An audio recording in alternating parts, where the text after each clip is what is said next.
alla u naceen ayay jannada u nici doontaa. say kalaamka alla u dhegaysan waayeen oo ay u diideen ayay jannada u diidi doontaa.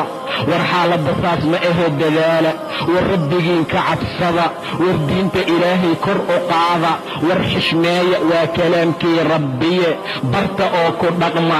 war asagaa qiimo iyo wanaag leh, war asagaa khayrmo iyo sharaf lagu gaaraa, asagaa adduun iyo aakhira lagu liibaanaa.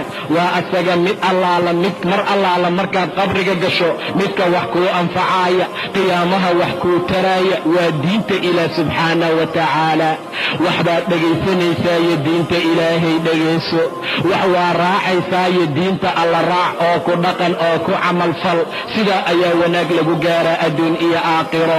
rasuulku wuxuu yidhi sala allahu calayhi wasalam, aakhiru zamaan waxaa la gaari doonaa inay yimaadaan qoom banaysan doona xariirta iyo